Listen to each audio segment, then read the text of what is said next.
Allahu Akbar, Assalamualaikum warahmatullahi wabarakatuh. Waalaikumsalam.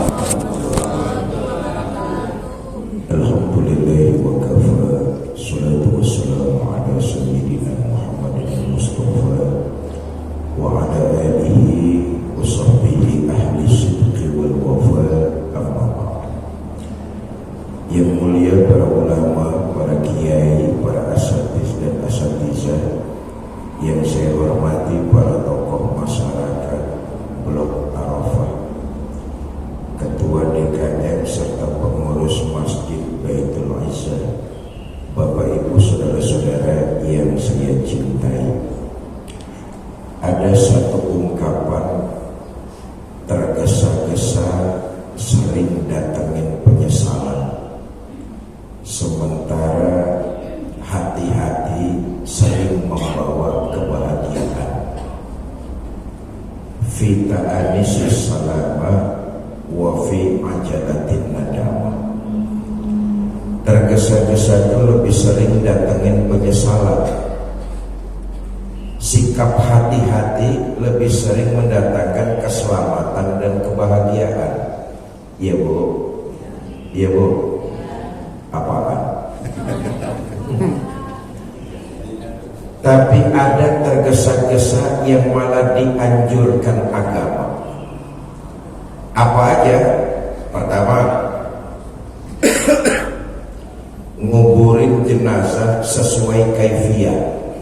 Ini dianjurkan tergesa-gesa, sesuai kaifiyah. Enggak bagus ada jenazah disemayamkannya terlalu lama, 5-6 hari misalnya. Saudara, yang namanya jenazah mayit, jangankan 5 hari, 2 hari aja serem. Dan jenazah itu sebaiknya dimakamkan di mana ia wafat, kalau tidak ada wasiat dan kesepakatan keluarga. Junjungan kita baginda Nabi besar Muhammad sallallahu alaihi wasallam, beliau lahir di Mekah, hijrah ke Madinah, wafat di Madinah, dimakamkan di Madinatul Munawwarah. Dianjurin tuh tergesa-gesa sesuai dengan kaifiyah.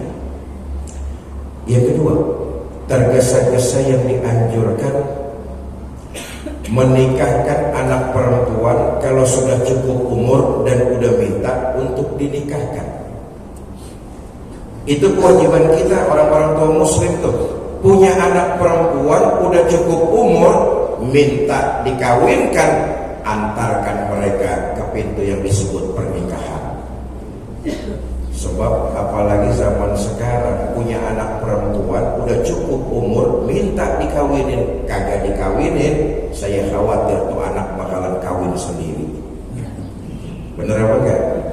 Maka kewajiban kita orang-orang tua muslim nganterin anak-anak kita ke pintu pernikahan. 2.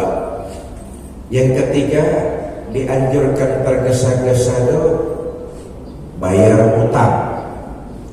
Woi, bayar utang. Saudara, dalam Islam utang itu mubah, boleh. Adat hidup kok. Siapa sih di antara kita yang hidup nggak pernah punya utang? Hampir sebagian besar kita pasti pernah ngutang. Betul apa enggak?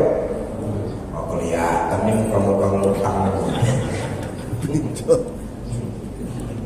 Boleh, bukan nggak boleh. Itu adat hidup tuh.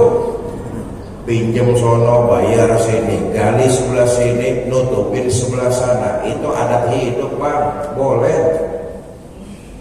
Tapi yang dianjurkan agama, kalau kamu diberikan rezeki, bayar dulu tuh utangnya. Kenapa? Lain saat kalau ngerasa perlu minjem lagi, orang percaya.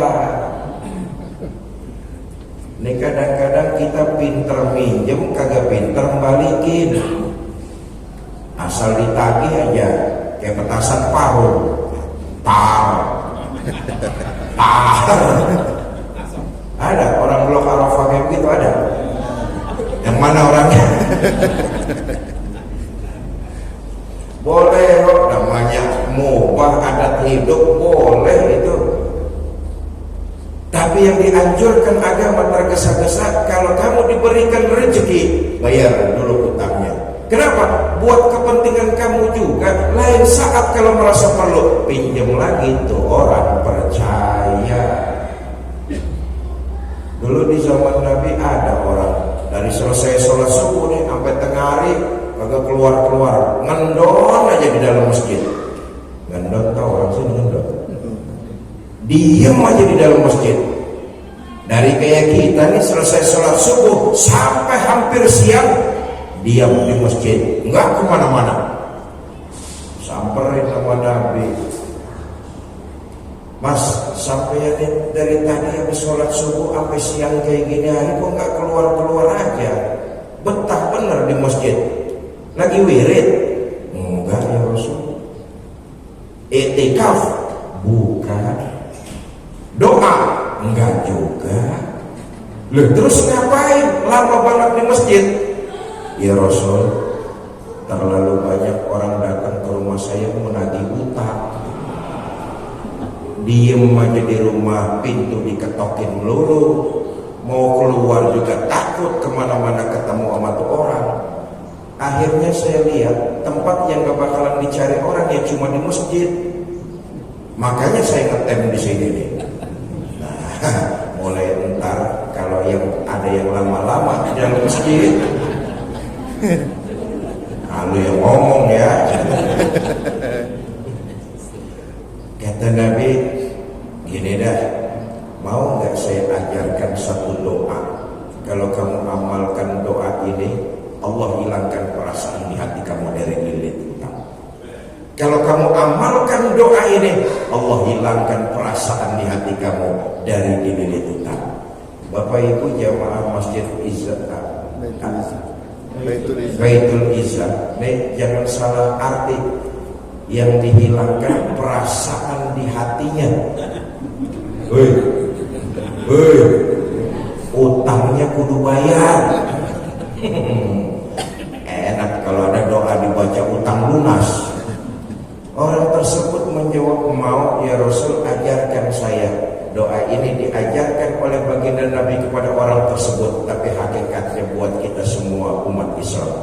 Allahumma inni a'udzubika minal hammi wal hazan wa minal ajzi wal kasal wa minal jubni wal bukhl wa min ghalabatid dain wa qahril rijal.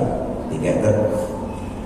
Yang keempat, tergesa-gesa yang dianjurkan segera menuju pertobatan dan memperbanyak amal kebaikan. Ini dianjurkan. Mau beribadah jangan nunggu entar siang. Mau menebarkan kebaikan jangan nunggu entar malam. Pengen berbuat yang terbaik nggak perlu nunggu besok. Kenapa? Jangankan besok, jangankan entar malam, jam 7 entar deh kita nggak tahu kita masih bernapas apa enggak. Betul atau tidak? Dianjurkan untuk tergesa-gesa menuju pertobatan Allah dan meningkatkan amal kebaikan. Bapak Ibu, selama ini kita manusia Allah karuniakan otak, akal, pikiran. Cuma karena yang namanya manusia, makhluk yang pandai benar cari-cari alasan. Kalau bicara tobat kita kaitkan dengan umur. Padahal taubat kaitannya nggak ada urusannya sama umur. Taubat itu kaitannya dengan salah dan dosa yang tiap saat kita perbuat. Maaf nih, maaf. Yang datang pagi ini sholat subuh di Masjid Baitul Izzah, ada kayak kagak bikin dosa? Hah? Ini yang datang di sini ada yang nggak punya dosa? Saya Fikri Zainuddin MZ, dosa dan salah saya lebih banyak dari Bapak Ibu semua. Kita ini makhluk yang berlumrah salah dan dosa.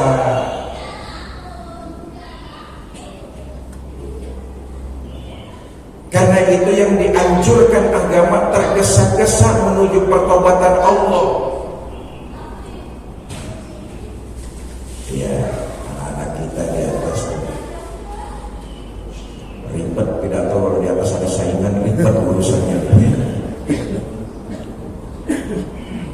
Kita ini makhluk yang penuh dengan salah serta dosa. Pertama, jangan sok suci. Jangan sok suci.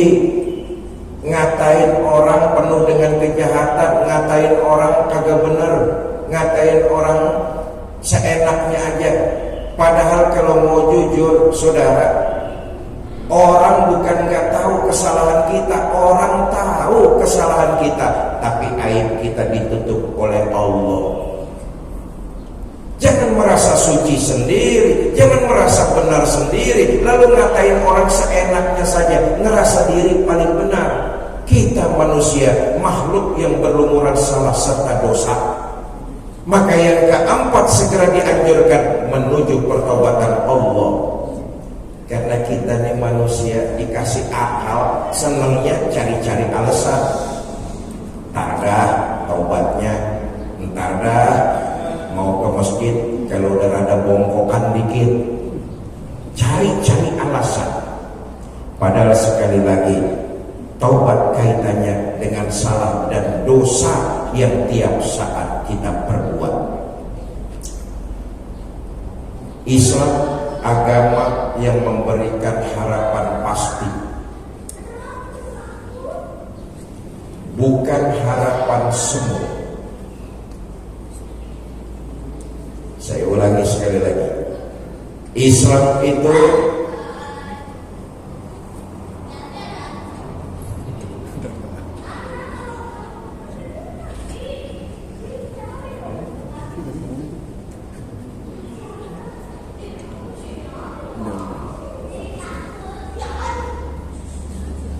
didiemin makin kencang. Saya ulangi, Islam itu memberikan harapan pasti, bukan harapan semu. Kalau kamu berbuat salah dan dosa, bertobatlah langsung kepada Allah tanpa calo. Kalau kamu berhubungan dengan hukukul adami, nah ini dia nih yang ribet nih. Bahasa gampangnya begini saudara, kalau kita punya salah dan dosa kepada Allah, taubat kita langsung kepada Allah tanpa calo. Tapi kalau salah dan dosa kita berkaitan dengan hukukul adami, haknya manusia, Allah baru mau menerima taubat kita setelah orang itu memaafkan kesalahan dan dosa-dosa kita. Ribet nih, ribet. Harus minta maaf dulu kepada orang yang pernah kita sakiti, orang yang pernah kita zolimi. Karena itu tadi saya pesankan, jangan ngerasa benar sendiri, jangan ngerasa suci sendiri, ngata-ngatain orang kagak bener. Kalau tuh orang yang dikatain sakit hati, menyangkut hukukul adami, ribet, Allah nggak bakalan maafin kalau orang yang kita sakitin belum mau maafin kita. Karena itu pantas kalau dianjurkan untuk bersegera menuju pertobatan Allah. Saya katakan Islam memberikan harapan pasti. Kenapa? Langsung bertobat kepada Allah. Ikuti tobat itu dengan menebarkan nilai-nilai kebaikan. Insya Allah tobat yang semacam itu diterima oleh Allah Subhanahu wa ta'ala. Nanti kalau yang subuh ini semuanya hadir di Masjid Baitul Izzah masuk surga. Amin. Di surga nanti saudara nggak usah heran kalau melihat ulama, kiai, habaib, ustaz, ustazah, mereka banyak ada di surga. Nggak usah heran.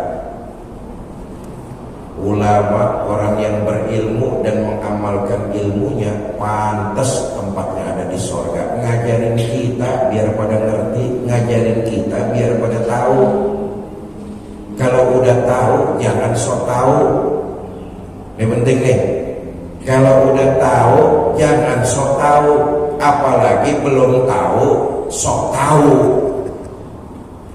ulama yang mengamalkan ilmunya, pantas mereka ada di sorga. Emang tempatnya, nggak usah heran.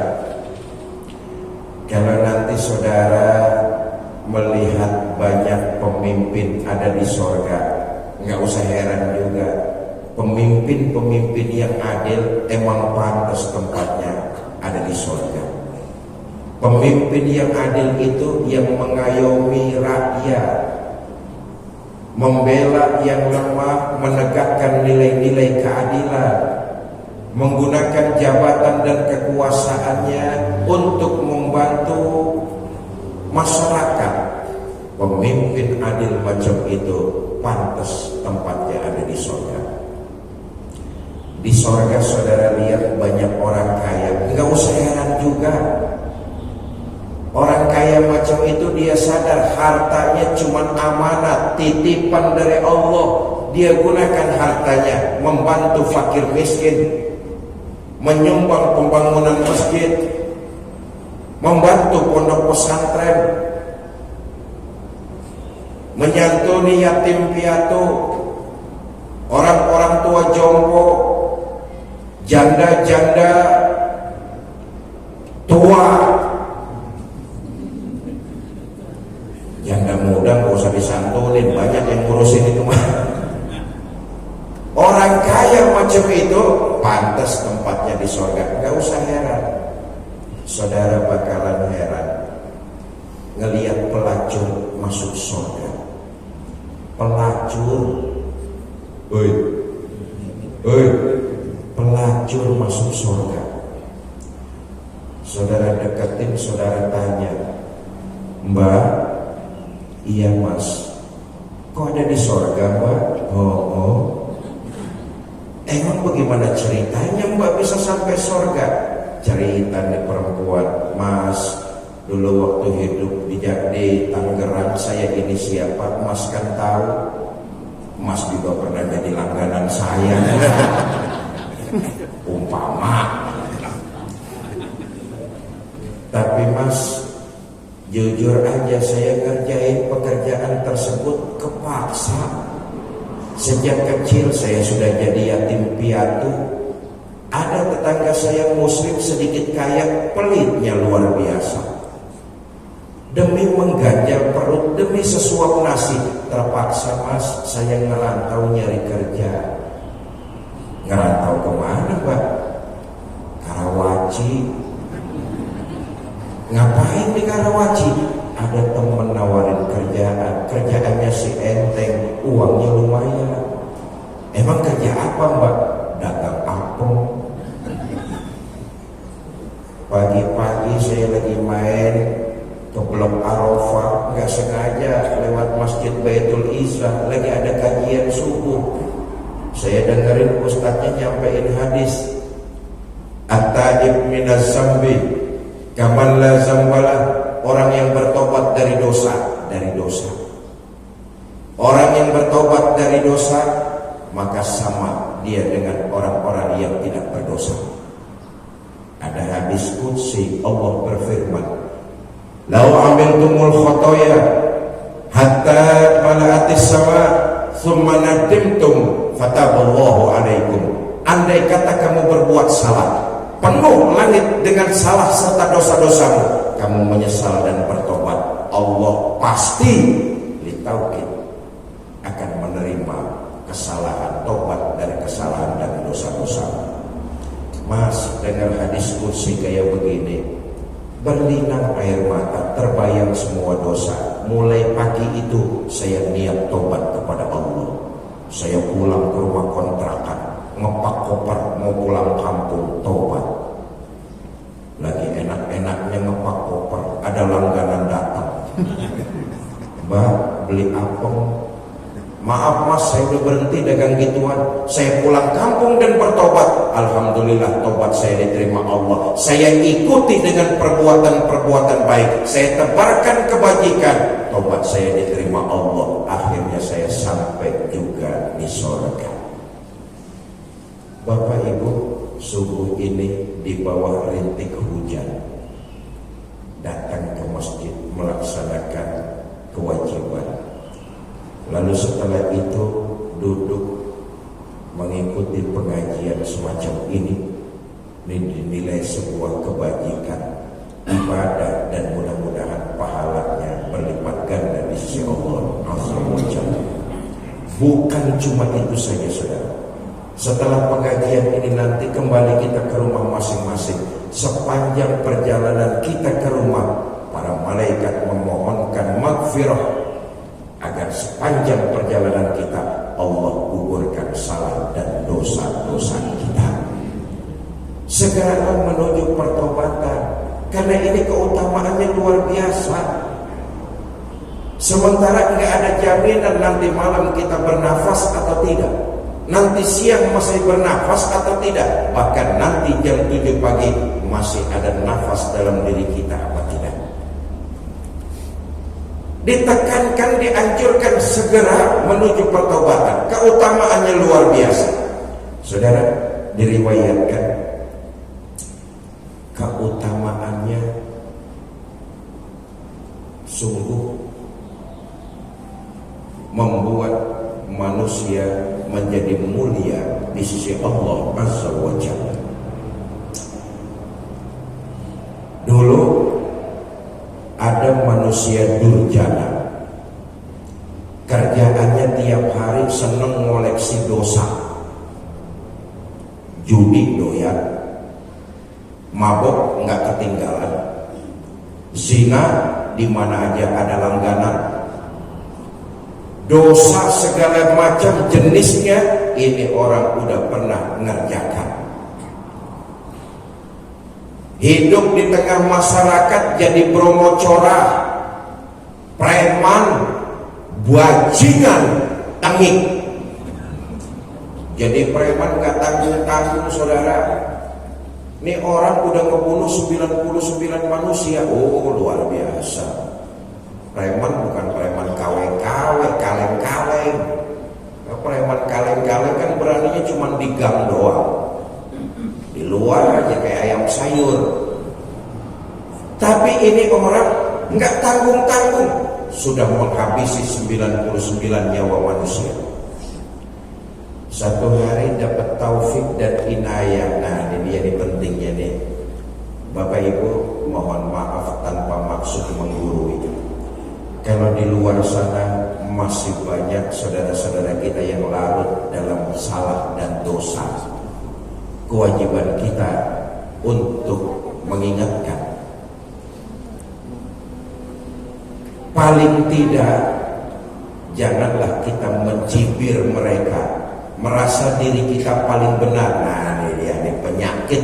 Kalau udah merasa diri paling benar, yang ada merendahkan orang lain.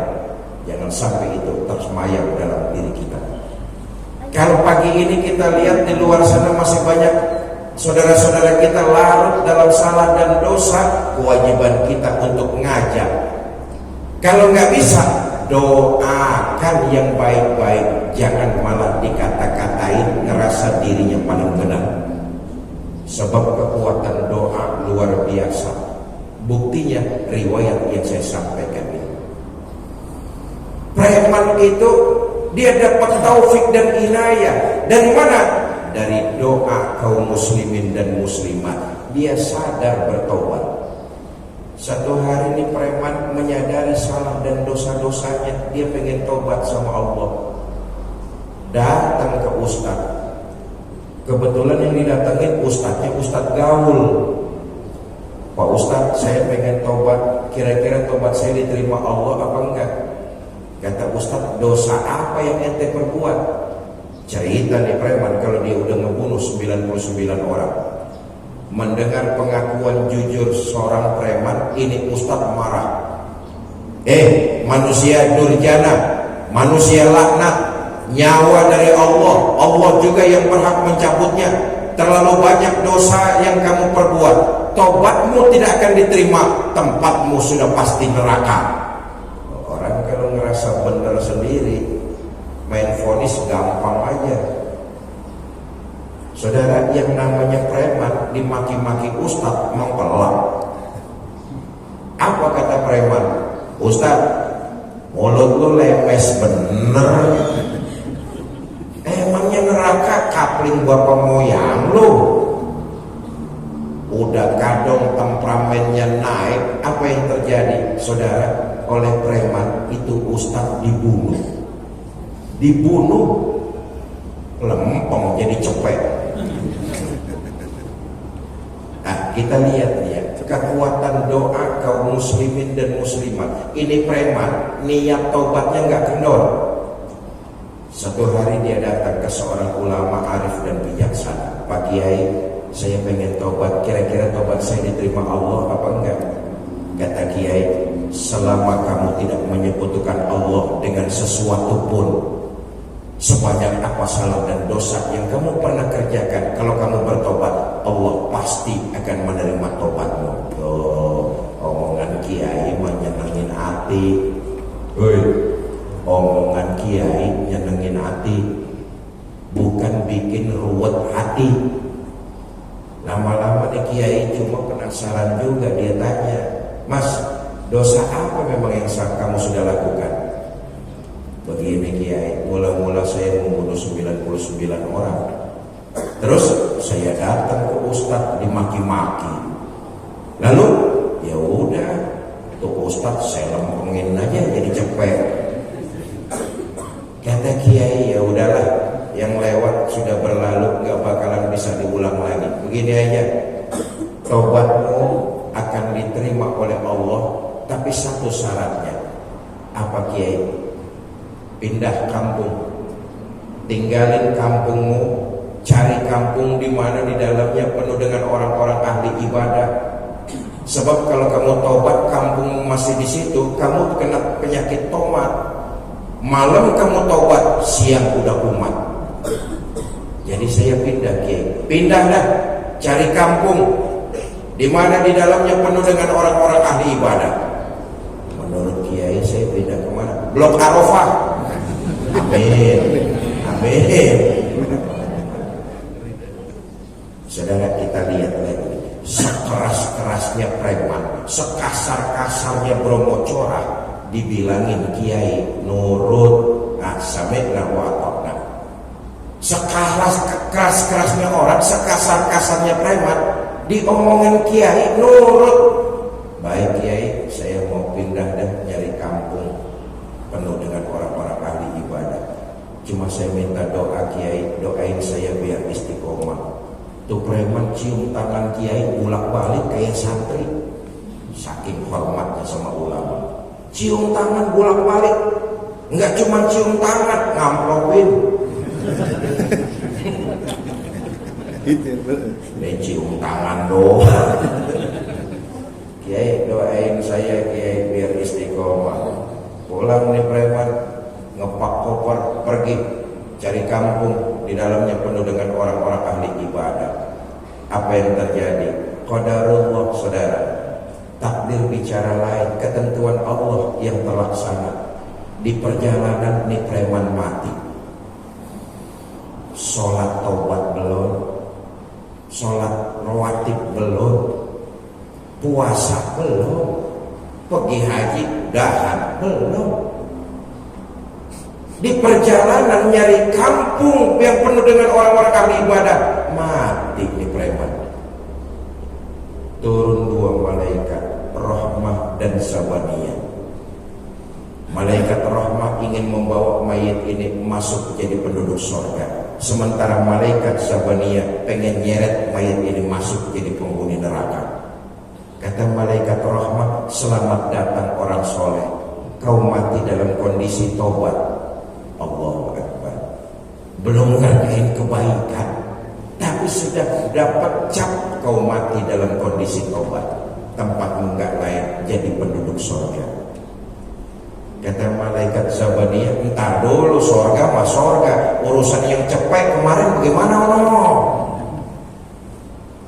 Ribut dua malaikat Rahmah dan Sabaniyah. Yang satu pengen bawa ke surga, yang satu pengen nyeret ke neraka. Ribut dua malaikat, berebut. Allah yang bisa. Malaikatku, sudah gak usah kalian bertengkar, gak usah ribut-ribut, diukur aja dah. Lebih dekat jarak mana antara kampung yang dia tinggalkan dengan kampung yang dia tuju. Kalau lebih dekat kampung yang dia tinggalkan, seret nih mayit.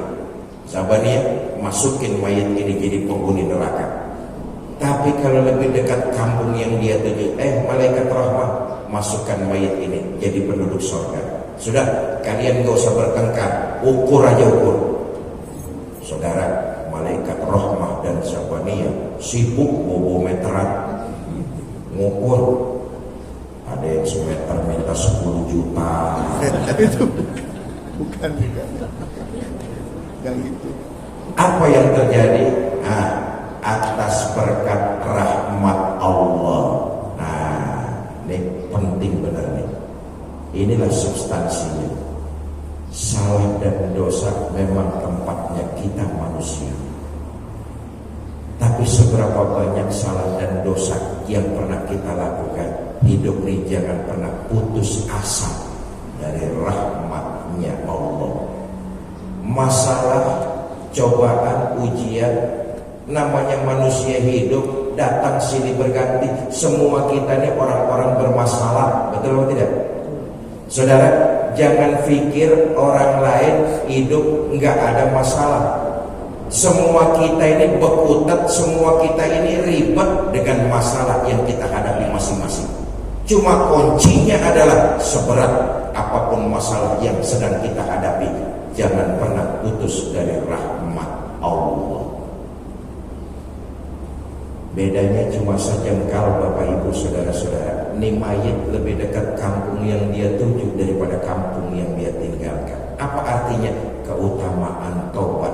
Baru niat, Allah sudah takdirkan si mayit jadi penduduk surga. Nah, Bapak Ibu Saudara-saudara, karena itu segeralah menuju pertobatan Allah. Dengan apa? Dengan aplikasi penerjemahan dalam kehidupan di tengah masyarakat, tebarkan nilai-nilai kebaikan. Sebab hitung-hitungan kita manusia dengan hitung-hitungan Allah beda, Pak. Kita 1 tambah 1 2, itu rumus pasti. Tapi buat Allah, 1 kebajikan bukan sama dengan 1. 1 kebajikan yudha'ifu liman yasha, Allah akan lipat gandakan pahala dari kebajikan yang kita lakukan. Manfaatnya buat diri kita. Maka orang yang punya banyak salah dan dosa menuju pertobatan Allah, dia makin semangat dalam menebarkan nilai-nilai kebajikan. Bapak Ibu mau semangat menebarkan kebajikan? 10 orang yang jawab. Saudara-saudara semangat dalam menebarkan kebajikan? Mau terus meningkatkan kualitas ibadah? Tes case pagi-pagi nih. Bapak Ibu Saudara-saudara mau bersama saya ikut sedekah? Lemes dah. Mau ikut sedekah? Bawa duit? Berapa? Bawa. Kalau yang nggak bawa nggak apa-apa. Cuma mulai hari ini dan seterusnya jangan dibiasain mau ke masjid, mau ke majelis taklim kagak bawa uang. Mau ke Anyer bawa uang 1 juta aja kita masih khawatir takut kurang. Betul apa enggak? Ini mau nebar kebajikan, semua kita mau ke akhirat nggak bawa uang, nekat. Bener-bener nih kan ini semuanya nih bakalan pindah ke akhirat ini. Betul. Begini, ada ibadah yang penekanannya bisa kita kerjakan dengan kekuatan badan. Sholat, puasa, tuh pakai badan aja udah dihitung pahala tuh. Tapi perlu kita ketahui, ada ibadah yang baru bisa kita kerjakan dengan kekuatan harta. Apa diantaranya? Zakat, nafkahin keluarga, termasuk amal lan sedekah. Karena itu pergi ke tempat-tempat kebaikan, masjid, majelis taklim, biasakan bawa uang untuk menebar kebajikan. Saya ganti gandeng nih, Bapak Ibu maaf sekali. Mulai sekarang dan seterusnya, kalau ingin bersedekah, niatkan pahala sedekahnya buat keluarga kita yang sudah meninggal dunia, buat guru-guru kita yang sudah meninggal dunia. Hakul yakin pahala itu akan sampai ke mereka tanpa mengurangi kita sebagai pelakunya. Nih yang datang pagi ini semuanya pasti punya ibu, punya bapak. Betul apa enggak? Pasti punya guru, benar apa enggak? Kalau mereka masih ada, teruslah berbakti kepada kedua dan guru-gurunya. Kalau mereka sudah enggak ada, masih ada cara kita berbakti, kirimkan doa dan khusus pahala sedekah buat mereka. Jujur nih, yang kita rasakan hari ini, yang kita punya saat ini, yang kita miliki saat ini, itu buah dari perjuangan dan pengorbanan orang tua dan guru-guru kita. Janganlah kita merasa apa yang kita punya, apa yang kita hasilkan karena usaha kita sendiri. Itu pengorbanan orang-orang tua kita dan guru-guru kita. Pantas kalau kemudian kita doakan mereka dengan mengirimkan pahala sedekah yang kita lakukan di alam dunia tanpa mengurangi pahala kita.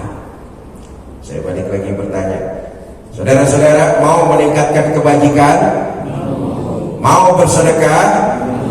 Nah, nanti tim akan mengitarkan kotak-kotak amal, ibu bapak diisi seikhlasnya. Sedekah itu yang penting ikhlas, benar apa enggak? Buat apa sedekah kecil kalau enggak ikhlas? Mendingan sedekah gede tapi ikhlas. Nah, dimulai dari saya. Mana? Sini Ustaz Restu, tolong dibantu pembacaan sholawat.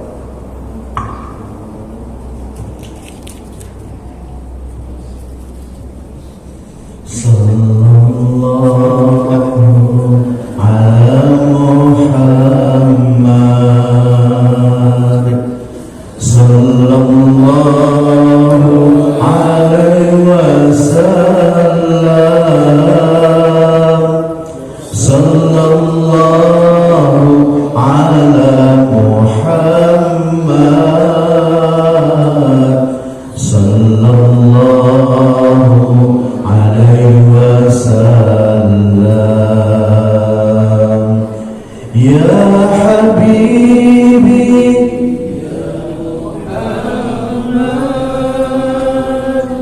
ya arusal khafiqaini,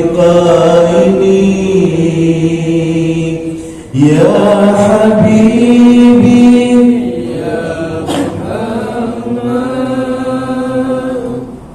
ya arusal khafiqaini, ya mu'ayyad, ya mumajjad, ya imam al-qiblataini, sallallahu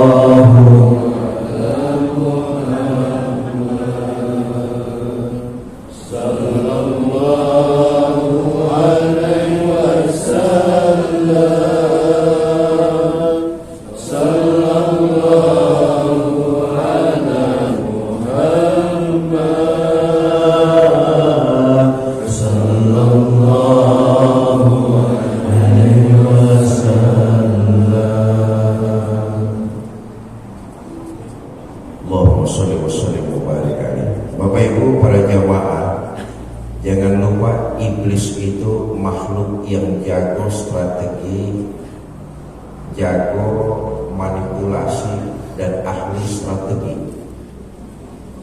Dengan berbagai macam cara, iblis pasti akan memperdaya kita dalam menebarkan nilai-nilai kebajikan. Karena memang iblis nggak pengen manusia itu menebarkan kebajikan. Iblis pengennya manusia sebanyak-banyaknya ngikutin dia ada di neraka. Maka kalau orang mau menebarkan kebajikan, itu rintangannya luar biasa. Karena memang iblis menjerat dan memperdaya. Gampangnya begini, saudara datang ke masjid nih, ngikutin pengajian kayak begini nih, apa dia mikir iblis senang? Oh, bencinya luar biasa. Kenapa? Ini nilai kebaikan. Tadi waktu saudara mau sholat subuh datang ke masjid, iblis dari rumah udah bisikin nanti kita, ngapain bayang di masjid, gerimis, hujan, bayang di rumah aja dah, sama kok. Godaan iblis tuh. Saudara tanpa terasa datang ke sini ikut sholat berjamaah di masjid, itu jihad, itu jihad. Jangan persepsi kita jihad itu sempit, cuma ngangkat pedang pergi ke medan perang. Bukan itu. Melawan godaan iblis. Saudara pagi tadi itu sudah mulai jihad lawan iblis tuh. Enggak, saya mau datang ke Baitul Izzah, mau sholat subuh berjamaah, ngejar keutamaan, habis itu mau ikut pengajian silaturahmi. Saudara datang ke sini nih, kalahkan tuh iblis. Saudara, jangan dipikir di Masjid Baitul Izzah daerah bebas zona iblis. Justru di masjid iblisnya gemuk-gemuk, ngikutin lagi dia ke masjid. Kata iblis, ya udah, lo sholat subuh berjamaah dah sono di masjid, ntar ikutin pengajian. Begitu pengajian berlangsung, dah lo ngobrol aja ngobrol sama teman, ngomong aja ngomong, ustadznya kagak usah didengerin. Iblis tuh, iblis, oi, oi iblis, oi. Jangan dikira di tempat pengajian di masjid daerah bebas zona iblis. Di sini iblisnya gemuk-gemuk, digodain lagi hati kita. Saudara lawan lagi jihad, enggak? Saya di pengajian mau diem dengerin pidato ustadznya. Iblis gak bakalan nyerah, dibisikin lagi kita, diperdaya lagi.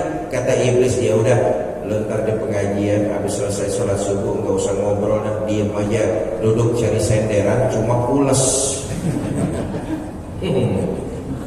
Jago manipulasi, ahli strategi, itulah iblis. Dijerat kita dengan berbagai macam rintangan, halangan supaya kita tidak menebarkan nilai-nilai kebaikan. Termasuk diantaranya nisyan, lupa. Lupa itu bukan main, strateginya iblis. Mau ke masjid, mau ke majelis taklim, mau datang ke pengajian, dilupain kagak bawa duit. Karena itu Bapak Ibu saudara-saudara, jadi perjuangan kita setiap saat menuju pertobatan Allah adalah jihad yang luar biasa supaya kita terhindar dari makannya iblis laknatullah alaih. Nah, berbagi waktu karena juga sudah jam 6:10, saya berterima kasih kepada DKM Masjid Baitul Izzah karena kehadiran saya di sini nih wasilahnya adalah Yayasan Bunyanun Marsus, diasuh oleh Kiai Haji Lois Abdul Hamid, pendiri pondok pesantren sesuai dengan namanya Bunyanun Marsus. Pesantren itu ada di daerah Kabupaten Bandung, arah mau ke Garut, ke Tasik. Pesantren ini baru beberapa tahun.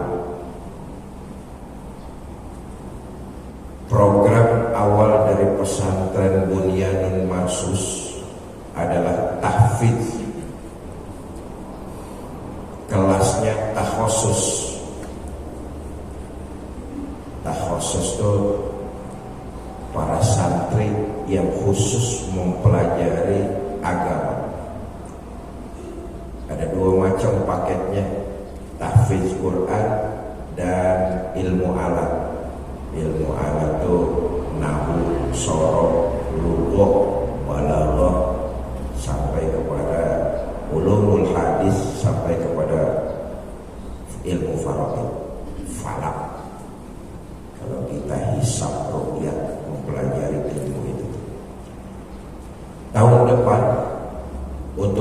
mempersiapkan anak-anak kita multifungsi. Yayasan Bunyanul Marsus berencana akan membuka lokal formal ilmu umum, karena memang tantangan Islam, tantangan anak-anak kita ini 5-10 tahun lagi mereka lebih kompleks dan komplit daripada kita. Maka harus disiapkan baik dari sisi ilmu agama dan ilmu umum juga.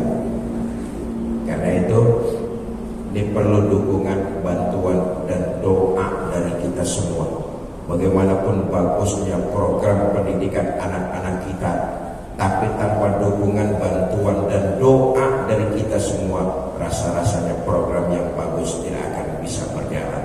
Karena itu nanti di akhir saya ingin mengajak Bapak Ibu, Yayasan Bunyanul Marsus ini membuka peluang buat kita menebarkan nilai-nilai kebajikan yang pahalanya buat diri kita sendiri, yang manfaatnya akan kembali buat diri kita. Allah